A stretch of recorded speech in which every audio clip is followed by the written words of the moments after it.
Bismillahirrahmanirrahim. Assalamualaikum warahmatullahi ta'ala wabarakatuh. Innal hamdalillah nahmaduhu wa nasta'inuhu wa nastaghfiruh wa nastahdihi wa natubu ilaih wa natawakkalu alaihi wa na'udzu billahi min syururi anfusina wa min sayyiati a'malina. May yahdihillahu fala mudilla lahu wa may yudlilhu fala hadiyalah. Asyhadu an la ilaha illallah wahdahu la syarika lah wa asyhadu anna sayyidana wa nabiyana Muhammadan abduhu wa rasuluh. Allahumma salli wa sallim wa barik ala sayyidina wa habibina wa syafi'ina wa qudwatina wa imamina Muhammadin sallallahu alaihi wasallam wa ala alihi wa azwajihi wa dhurriyyatihi wa azwajihi wa man tabi'ahum bi ihsanin ila yaumiddin. Subhanaka la ilma lana illa ma 'allamtana innaka antal alimul hakim. Rabbi shrah li sadri wa yassir li amri wahlul 'uqdatam min lisani yafqahu qawli. Amma ba'd. Alhamdulillah, syukur kita kepada Allah Subhanahu wa taala, ngalimpah dan kurniaannya kita diberikan lagi ruang dan peluang untuk meneruskan kehidupan kita yang bersaki-baki ini. Mudah-mudahan Allah taala sentiasa merahmati kita. Allah Ta'ala terus berikan kita istiqamah dalam kita menjadi hamba Allah Subhanahu Wa Ta'ala yang benar-benar beriman, beramal saleh, yang sentiasa menginginkan akan redha Allah Subhanahu Wa Ta'ala, dengan kita dapat melaksanakan segala tuntutan Allah Subhanahu Wa Ta'ala, dalam erti kata kita benar-benar beriman dan bertakwa kepada Allah Azza wa Jalla. Mudah-mudahan kita semua diberkati kehidupan kita yang singkat ini dan kita memperolehi kejayaan syurganya di hari akhirat kelak. Amin ya rabbal alamin. Baik, apa khabar tuan-tuan? Sihat? Kabari waras? Waras, alhamdulillah. Baik, kita sambung pada tajuk kita menunaikan sumpah pada surah An-Nahl pada muka surat 277. Ya, tuan-tuan boleh buka pada mushaf Al-Quran 277, juzuk yang ke-14, ayat bermula daripada ayat 90 sehingga ayat 92. InsyaAllah sama-sama kita mengambil intipati dan juga istifadah kandungan daripada kalamullah ini, insyaAllah. Baik, kita sambung perbincangan berkaitan dengan ayat 90, iaitu berkaitan dengan peranan pemerintah. Pada akhir ayat tersebut ditutup ya'idzukum la'allakum tadhakkarun. Ya'idzukum la'allakum tadhakkarun. Ini selalu kita dengarlah dalam khutbah kan. Innallaha ya'muru bil 'adli wal ihsan wa ita'i dzil qurba wa yanha 'anil fahsya'i wal munkari wal baghi ya'idzukum la'allakum tadhakkarun. Kan di akhir khutbah itu ditutup dengan itulah, ya. Baik, ayat 90 itu Allah Taala menerangkan pada penutup ayatnya, Allah menyuruh kamu agar melakukan 3 perkara dan melarang daripada 3 perkara tersebut, supaya kamu dapat mengambil pengajaran lalu melaksanakan apa yang diredai oleh Allah SWT. Maka apa yang kalau kita tengok pada ayat itu, yang pertamanya Allah Ta'ala menyuruh kita ya'muru bil adli. Amar maksudnya diperintahkan kan, untuk kita melakukan keadilan, berlaku adil. Yang kedua wal ihsan, melakukan ihsan ataupun kebajikan. Wa ita'i dzil qurba, yang ketiga memberi bantuan, iaitu bantuan kepada kaum kerabat. Kita memberi kepada kaum kerabat apa yang sepatutnya lah. Kalau kita ada lebihan, maka lebihan tersebut sepatutnya dan afdalnya lebih kita berikan kepada kaum kerabat kita. Kaum kerabat ni maksudnya yang ada nasab, keturunan gitulah, ada darah, ada kaitan dengan darah daging kita, pak cik, mak cik, atuk, nenek, adik-beradik, kan, saudara mara, itu semualah sepupu sepapat, itu dikira sebagai qurba, iaitu yang mempunyai kerabat lah, kaum kerabat itu sebut, bahasa kita kan. Baik, itu 3 perkara yang dituntut ataupun yang Allah SWT perintahkan kita supaya melakukannya. Dan kemudian 3 perkara yang kita mestilah hindarkannya. Yang pertama apa? Wal munkar, kemungkaran. Hendaklah kita menjauhi kemungkaran, apa-apa juga bentuk-bentuk keburukan, sama ada iaitu berbentuk kemarahan, seperti kita pukul orang, kita bunuh orang, menganiaya manusia yang lain, menzalimi orang, itu adalah termasuk dalam perkara mungkar, benda-benda yang jahat lah kita sebut bahasa mudahnya. Mungkar itu yang pertama. Yang kedua, wal baghi. Baghi ini apa? Permusuhan, berlaku zalim terhadap manusia dengan kita merampas hak orang lain. Ini biasanya kita dengar dalam bab faraid ataupun bab pusaka waris, kan, harta pusaka. Pakcik ambil harta anak saudaranya, kan, itu biasa kita dengar lah selalunya.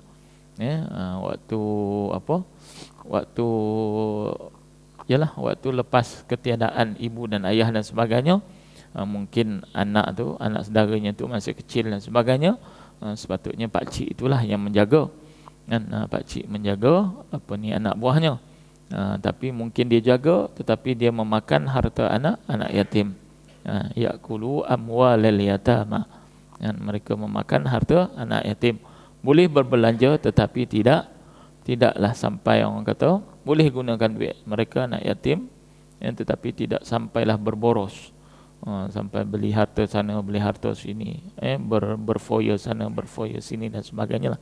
Ada kadarnya yang munasabah lah, untuk kegunaan, terutamanya apabila anak yatim itu nanti nak bersekolah, masuk universiti dan sebagainya lah, pendidikan, itu lebih diutamakan. Contoh juga di masjid. Masjid, apakah tempat yang dikatakan masjid? Masjid itu tempat sujud, kan? Tempat sujud. Mana yang lebih utama? Pandangan ataupun hiasan sekeliling dinding ataupun sajadah yang lebih utama? Saya tanya tuan-tuan ni. Masjid namanya tempat untuk kita sujud. Maka keselesaan yang utama diberikan kepada para jemaah, iaitulah kapet tempat kita sujud. Kapet kita tu biar yang terbaik. Kadang-kadang bukan saya nak ni, mana-mana lah saya pergi pun saya ceramah, saya meletakkan mana keutamaan, priority, mana yang lebih utama yang sepatutnya kita letakkan pada tempatnya, kan? Maka sujud, tempat sujud, kan, sujud kita biarlah orang kata, kalau boleh tenggelam. Jangan sampai orang kata berbirat. Abang balik mana ni birat, bagi solat dekat Masjid Surau, kan. Ada yang kapet dia pun dah tinggal halus, kan. Okey. So kita berikanlah keutamaan, afdaliyahnya, aulawiyahnya yang mana satu, nak dibandingkan dengan perhiasan-perhiasan yang hanya mungkin kita nak sedapkan. Adakah dengan kita buat perhiasan tu jemaah lebih ramai, ataupun mana keselesaan yang lebih? Aircon, aircon keutamaan. Kalau tak ada aircon mungkin jemaah lari. Manja, kan, manja. Biasalah Malaysia panas. Okey. So itulah keutamaan. Jangan tengok di Mekah Madinah. Mekah Madinah lain, dia hujan berapa kali setahun. Dia tak sama macam Malaysia. Malaysia ni hujan banyak. Panas pun dia juga panas, panas. So kita tengokkanlah. So itu bergantung kepada kreatifnya ataupun kebijaksanaan ahli jawatankuasa Masjid Surau, supaya jemaah kita lebih selesa. Apatah lagi di bulan Ramadan, jemaah kita nak datang, kan, nak beriktikaf, bahagi je lah tuan-tuan beriktikaf.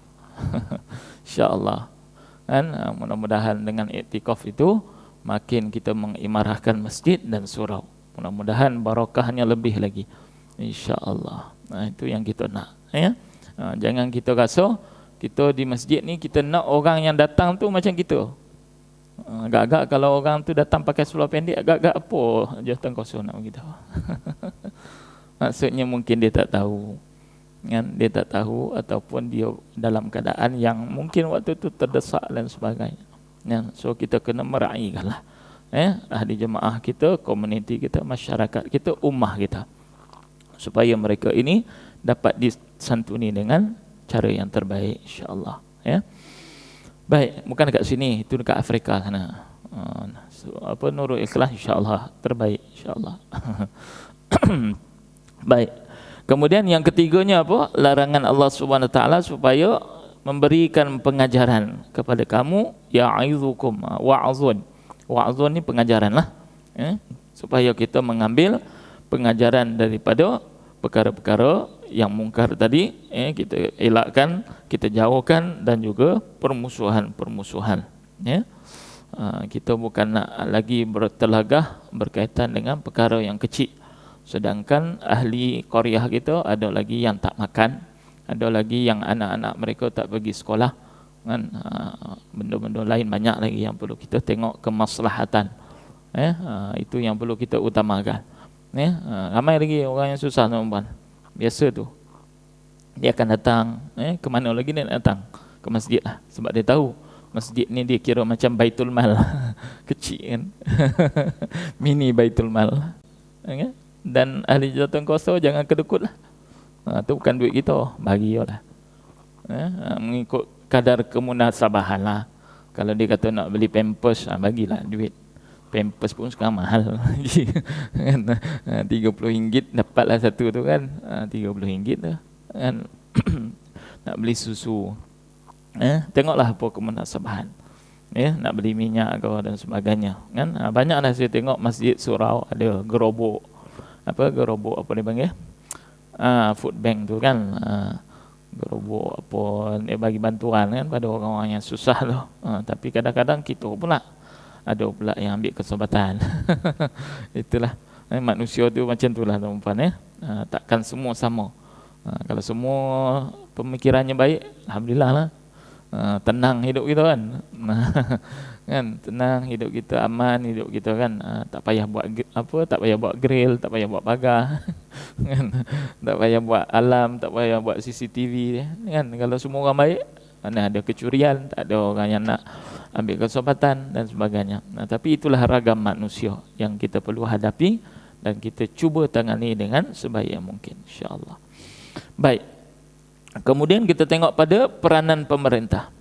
Pemerintah ataupun ketua negara memainkan peranannya yang sangat penting dalam urusan pentadbiran negara.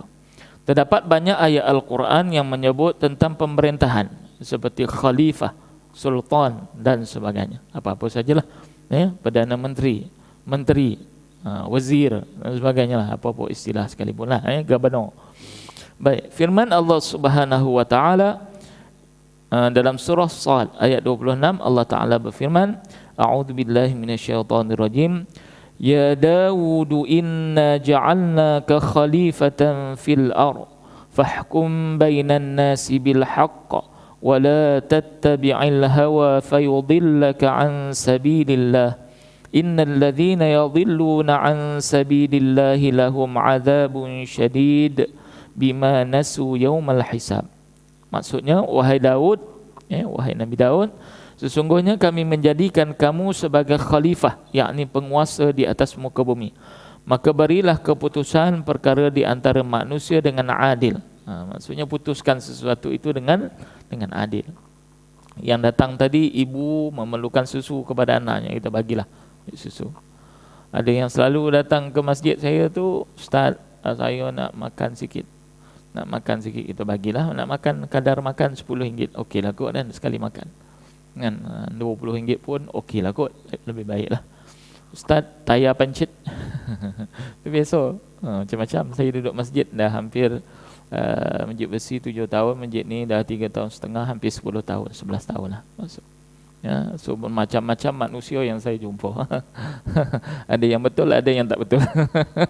Ada yang auta dan ada yang apa nak cakap tu? Itu biasalah. Itu biasa manusia ragamnya macam tu kan. Dia sanggup datang ke masjid. Mungkin ialah itu je tempat yang dia rasakan dia boleh minta bantuan dan dia boleh dapatkan sedikit kebajikan kan, daripada tabung masjid. Maka kita pandai-pandailah kita menggunakan dengan kebijaksanaan kita kan. Baik. Masjid saya tak kaya tuan-puan. Masjid saya tak kaya. Tak ada duit. Masjid negeri, nama masjid negeri tapi tak ada duit tuan. Kalau saya malu nak cakap dengan tuan-puan.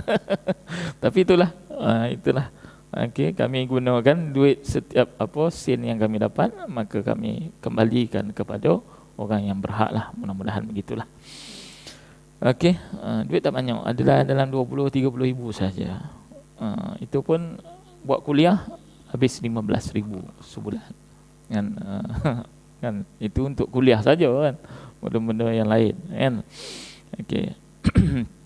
Dia tak samalah Masjid Sendayan. Masjid Sendayan sekali kutip 40 ribu.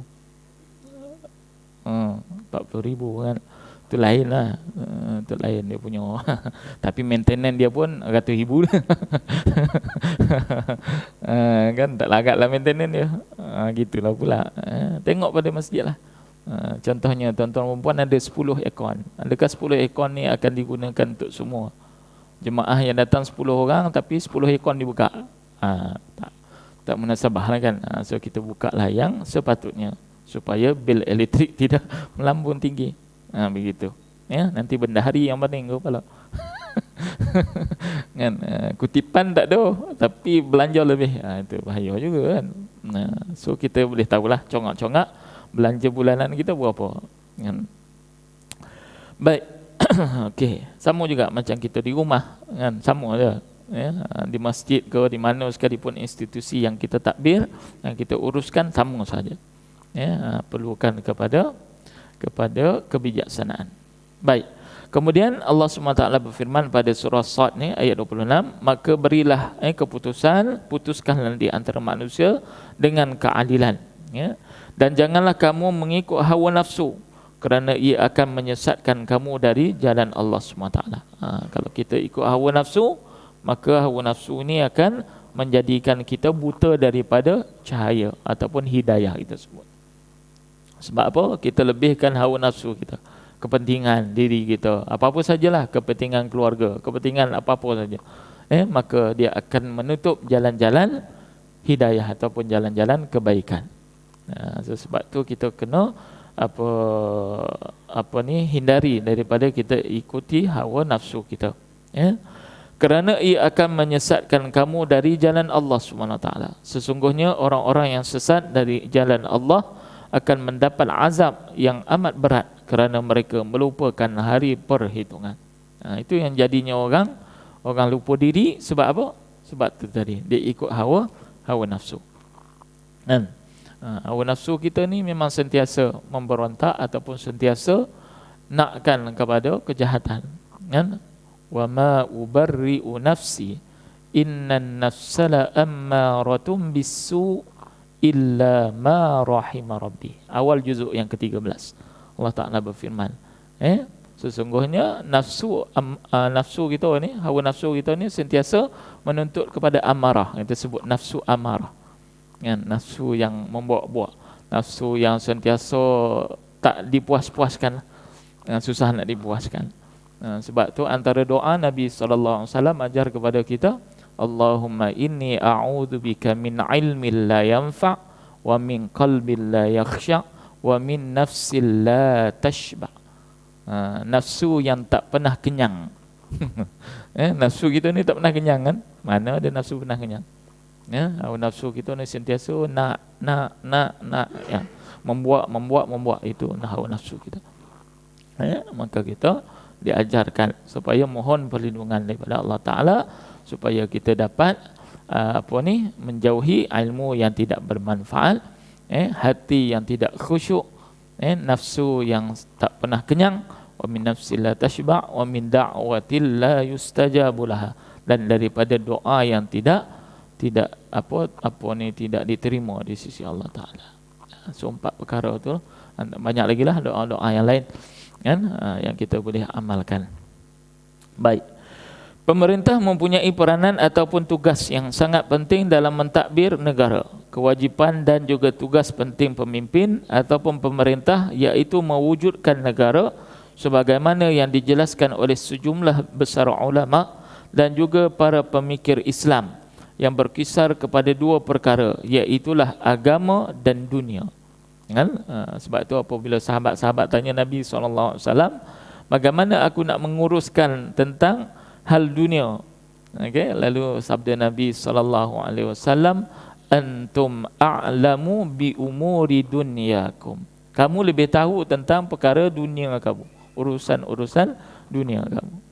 Kan? Bukannya semua kita nak rujuk pada apa orang kata, maksudnya merujuk kepada dalil, merujuk kepada ni, tidak. Ni ada benda-benda yang memang ilmu tu dia diilhamkan ataupun diwarisi. Contoh nak tanam pokok ada ke dalam Al-Quran? Tak ada kan? Dia tak ada sebut satu-satu tanam pokok. Okey. Nak buah, nak tut macam ni, tak ada cara tu.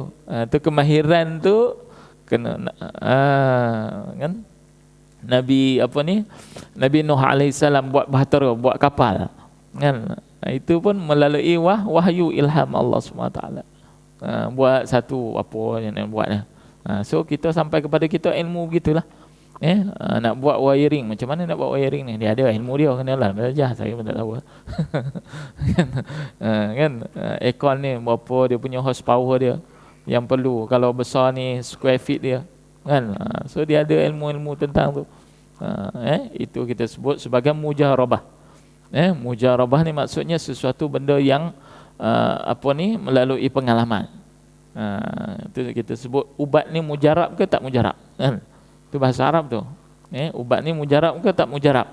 Mujarab tu dari segi kajian dia, dari segi diguna pakainya, dari segi orang kata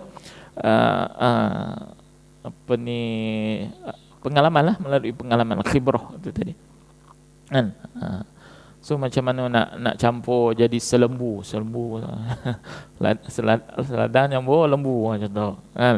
Itu pun adalah cara dia kan. Itu Nabi kata antum a'lamu bi umuri dunyakum, kamu lebih tahu tentang hal-hal keduniaan kamu, hidup kamu kan. Nak masak nasi mandi ada dalam Quran? Tak ada lah. Tak ada lah. Tak ada lah disebut nak mandi, mandi macam ni, maklubah macam ni, tak ada lah. Nak buat nasi biryani macam ni, tak ada. Yang tu daripada proses tajribah itu tadi, kepakaran, kemahiran manusia. Nak buat bangunan tinggi, berapa dia punya ni, berapa dia punya berat dia yang kena ada. Itu kena tanyalah engineer, IR. Nak lukis plan, AR, tu kena rujuk dia lah, pakar plan kan. Begitulah. So itu adalah berkaitan dengan umur dunyakum, urusan-urusan duniawi. Baik. Sebagaimana yang dikatakan oleh Al-Mawardi, melindungi agama dan mengatur dunia dengan agama. Melindungi agama, hifzuddin, dan juga kita mentadbir dunia dengan agama. Okay? Tak boleh lari lah maksudnya. Dia saling berkaitan. Dunia dengan agama tidak boleh dipisahkan. Ibnu Khaldun pula mendefinisikan al-khalifah sebagai menggantikan pemilik hukum Allah dalam melindungi agama dan juga mengatur dunia dengannya. Itu yang dikatakan khalifah. Okey, kita mengurus takbir dunia itu berlandaskan kepada agama, berlandaskan kepada wahyu Allah SWT, berlandaskan kepada sunnah Nabi SAW. Ya. Antara peranan pemerintah dalam sesebuah negara, yang pertama menunaikan hukum hakam Allah dan juga syariat-syariatnya dengan menegakkan keadilan dan mencegah kezaliman. Ini yang kita perlu tegakkan, adil, dan kita cegah kezaliman. Menghukum orang yang melakukan kejahatan serta melanggar hak-hak Allah Ta'ala dan juga sesama manusia, menjamin hak-hak orang yang miskin dan sebagainya. So itu disebut hablum minallah wa hablum minan nas. Kita ada hubungan dengan Allah Ta'ala, ibadah kita, apa-apa sajalah hubungan kita dengan Allah Ta'ala, terutama dalam bab ibadah kan, solat kita, talian hidup kita kan, Kita nak apa, dapat ketenangan, kita solat. Orang yang tak solat mungkin dia tak akan tenang, ataupun orang yang tak solat dia sentiasa tenang juga mungkin. Tenang cara dia lah, tenang cara dia. Tetapi jiwanya sebenarnya tidak mendapat ketenangan. Begitu juga dengan hablum minan nas, hubungan kita dengan sesama manusia. Apa hak-hak kita, hak jiran kita, hak mak ayah kita, hak orang tua kita, hak anak kita, kan? Hak suami kita, hak isteri kita dan sebagainya. Baik. Yang kedua, berlaku adil terhadap rakyat yang diperintah. Pemerintah juga hendaklah menjauhi segala perbuatan keji seperti amalan salah guna kuasa, rasuah dan sebagainya. Pemerintah hendaklah adil apabila menetapkan sesuatu hukum dan janganlah berlaku zalim. Itu ada disebut dalam surah An-Nisa. Ya ayyuhalladzina amanu kunu qawwamina bil qisti syuhada'a lillah walau ala anfusikum awil walidaini wal aqrabin. Kan, hendaklah kamu itu berlaku adil, hatta pada diri kamu sendiri. Kan, apatah lagi ahli keluarga. Kita nak berlaku adil ni susahlah. Sebab itu Allah Ta'ala tegaskan supaya kita berlaku adil, tidak menzalimi orang lain. Yang ketiga, membersihkan negara ataupun menjauhi segala sifat yang keji seperti riba, rasuah, sebagainya, memastikan rakyat terpelihara daripada perkara-perkara tersebut. Pemimpin hendaklah bertindak tegas sekiranya berlaku perkara keji dan menghukum dengan adil dan membuat keputusan yang betul. Susah lah, nak melakukan keadilan. Yang keempat, membangunkan negara dengan menyediakan kehidupan yang selesa. Yang saya sebut tadi, kan, jemaah nak selesa, macam mana keselesaan jemaah? So jemaah mungkin nak air, air kowe ada kat luar, boleh minum, tak ada masalah. Minum lah, tak kena bayar kan? Aduh. Minumlah. Okey, air mineral kena bayar. Mineral kena lah bayar kot . Okey, mineral kena bayar lah. Okey. So apa-apa lagi lah, tandas kan, dan sebagainya lah. Kita nak tengok lah benda-benda tersebut. Aircon, okey, sentiasa di servis kan, maintenance dan sebagainya. Mikrofon, mikrofon ni satu hal jugalah. Masjid cantik lah, tapi mikrofon out jugalah. Cap ayam tapi mahal juga cap ayam. Okey, ada satu cap ayam yang mahal, apa dia tu mahal? Sardin. Sardin mahal, cap ayam. Apa ayam brand kan, itu mahal tu. Baik.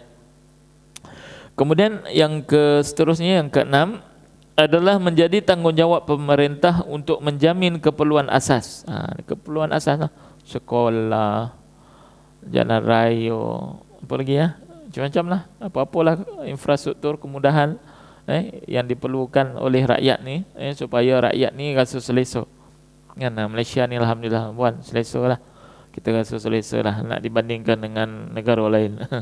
Kan dia kita pergi negara lain, apa tandas RNR pun Allah Akbar, tak nak masuk itu. Kan, okey. Tapi kadang-kadang keselesaan tu kadang-kadang pergi tempat orang susah ni payah juga. Sebab dah biasa dengan selesa.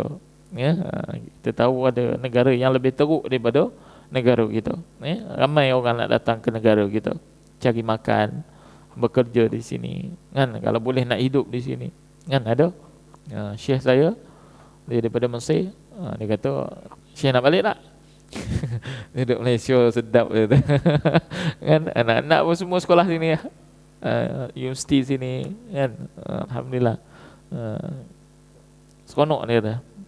Jadi imam Seri Senayan tu, Masjid Seri Senayan, Mesir tu. Tu syekh saya, guru saya. Memang orang Mesir betul. Bukan orang Arab betul, memang orang Arab. Okey, baik. So dia kata seronoklah duduk Malaysia. Tak payah balik Syekh. Duduk Malaysia, duduk Malaysia ajalah kan. Balik Mesir kau tak tahu pergi kerja apa kan. Kau duduk sini insya-Allah. Banyak ilmu yang perlu disampaikan. Banyak lagi kami rakyat Malaysia yang tak tahu berkaitan dengan ilmu Quran, ilmu qiraat dan sebagainya lah. Dia pakar dalam bidang qiraat, ya. Kalau dia di Mesir tu bawah dipanggil College Al-Azhar lah, macam tu lah. Bukan universiti, dia college, di bawah sikit. Sana panggil ma'had lah, dia panggil ma'had, ya. Dia pakar, antara tenaga pengajar pakar lah. Baik. Okey, kemudian apa tadi? Sekolah, makanan, pakaian, pendidikan dan sebagainya lah, perumahan. Perumahan pun ya juga. Rumah sekarang mahal, tak tahulah macam mana nasib anak cucu cicit gitu nanti. Kan nak beli rumah sekarang mahal, 400,000, 500,000 kan. Tak terbelilah. Mungkin tak terbeli. Baik. Kalau di Singapura sistemnya tak ada pemilikan. Ada orang Singapura ni. Dia tak ada hak milik.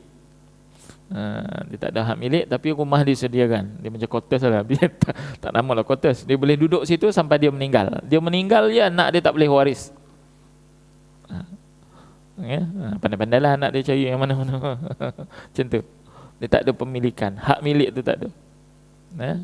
So dia macam recycle je lah. Rumah macam quarters lah kita katakan. Apa tak ada je, apa orang tu keluar je, seorang lain ganti macam tu. Itu sistem di Singapura. Okey, betul ke tak tahu lah, tu saya dengar daripada kawan-kawan saya lah. Baik. Dah isyak lah ya. Baik. Kemudian kita masuk pada prinsip dasar pemerintah Islam ni. Sempat ke tak macam tak sempat ni. Dah isyak kan? Belum 2 minit lagi. 4 minit. Okey, sempat aku. Okey. Kita tengok prinsip-prinsip dasar pemerintah Islam. Yang pertama disebut musyawarah. Ni biasa kita dengar kan, musyawarah. Aspek musyawarah yang paling utama iaitu pemilihan ketua negara dan juga individu yang akan menjawab tugas-tugas utama dalam pentadbiran umat. Manakala aspek musyawarah yang lain pula adalah penentuan cara pelaksanaan undang-undang yang telah termaktub di dalam Al-Quran dan juga As-Sunnah. Contoh tadi, pagi tadi saya sampai petang tadi ada seminar berkaitan dengan pengurusan keuangan. Maksudnya bendahari lah, AJK, bendahari masjid. Macam mana nak uruskan. Kalau RM1 sehingga RM1,000, itu boleh diluluskan oleh ahli jawatankuasa je lah. Dia biasa 3 kan, pengurusi, setiausaha, bendahari. Ini 3 yang utama lah dipanggil lah kan. Okay. Kemudian ada AJK yang lain lah. Kalau lebih daripada 1,000 sampai 50,000, maka itu kena masuk dalam dipersetujui oleh mesyuarat jawatankuasa masjid tadilah. Qaryah lah kita sebut kan. Sekiranya lebih daripada tu, maka kena sebut harga. Sebut harga ni macam tender lah. 50,000 sehingga 100,000. Mungkin ada nak buat tiba-tiba masjid nak renovate ke kan. So ada tender. Kemudian 100,000 lebih RM1 ke atas, maka itu perlu kelulusan daripada pejabat agama Islam daerah lah. Kena rujuk mereka lah. So itu antaranya lah. Selangor saya tak pasti, mungkin ada dia punya garis panduan yang tersendiri lah. Itu yang apa saya buat dia bersama rakan-rakan di Negeri Sembilan. Baik, itu berkaitan dengan musyawarah. Sama ada dia itu adalah kita sebut majlis syura yang terbesar, yang tertinggi, ataupun dalam pelaksanaan jawatankuasa ataupun organisasi yang kecil-kecil. Itu pun juga dinama musyawarah. Yang kedua, keadilan. Ia berkaitan dengan keadilan sosial yang dijamin oleh sistem sosial dan sistem ekonomi Islam. Keadilan dalam bidang sosio-ekonomi tidak mungkin terlaksana tanpa ada wujudnya kuasa politik yang melindungi dan mengembangkannya. Ini lebih kepada politician lah. Politik punya peranan. Supaya ada check and balance tadi. Ada kerajaan, ada pembangkang dan sebagainya. Supaya ada di situ, kita boleh tengok lah. Ada kelemahan, kita betulkan kelemahan. Ada kekurangan, maka kita sama-sama kan. Baik, yang ketiga, kebebasan. Kebebasan yang dipelihara oleh pemerintah Islam adalah kebebasan yang berteraskan ma'ruf dan kebajikan. Bukan bebas macam tu saja, tak boleh. Bebas tanpa sekatan, tak ada. Sebab tu dalam syariat agama dia ada hudud dia. Kan, kita sebut sebagai hudud. Ada had-had dia. Tak boleh semua nak siapa nak agamalah, tak boleh. Tak boleh macam tu juga. Walaupun disebut dalam lakum dinukum waliyadin, ya betul. Agama itu bagi kamu, agama kami bagi kami, betul. Tapi dari segi apabila kita memerintah dalam kerajaan Islam, maka dia mesti ada apa orang kata, ada law dia lah, ada undang-undang yang perlu diperketatkan ataupun perlu dikuat-kuasakan. Contohnya ajaran sesat. Kan ajaran sesat tu maksudnya pecahan lah. Pecahan daripada macam-macam lah. Dekat Negeri Sembilan ada ni apa ajaran sesat yang masih dalam ni lah lagi, dalam apa orang kata, perisikan. Dia zikir panjang, gitu banyak. Tak tahulah apa dia punya apa ni dia, Allahu ke macam mana dan sebagainya. Tu jadi panjang, makin panjang tu makin boleh masuk syurga cepat agak. Macam itulah kot. Itu antara ajaran-ajaran yang ajaran sesat. So kita perlukan kepada tadi ada had-had dia ataupun penguatkuasaan dia, supaya menjaga agama, hifzuddin. Baik, yang ketiga, berapa tadi? Yang keempat, persamaan. Yang dimaksudkan persamaan iaitu dalam mendapat dan menuntut hak-hak. Itu kita nak kata sama rata. Sama rata ni tak kena. Sama rata tu bukan satu benda yang kita perlu melihat lagi lah, bukan satu ni saja. Okey. Baik, yang terakhir, InsyaAllah.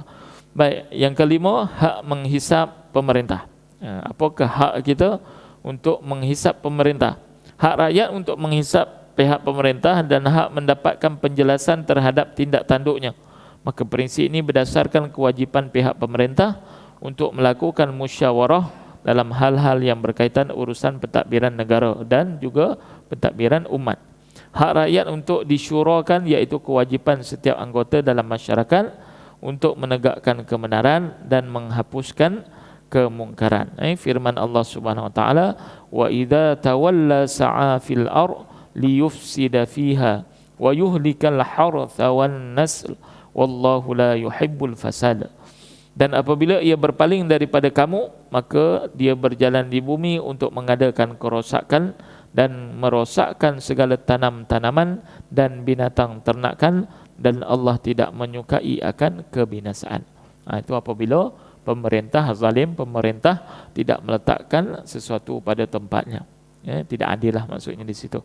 So di situ pemimpin perlulah meletakkan sesuatu pada tempatnya, insya-Allah. Mudah-mudahan kita mendapat sedikit istifadah daripada ayat yang kita bincangkan pada malam ini. Insya-Allah nanti kita sambung selepas raya Aidilfitri, insya-Allah. Dah masuk bulan Ramadan ni, saya pun tak tahu lah, insya-Allah. Kalau ada umur panjang, insya-Allah. Baik, wallahu alam.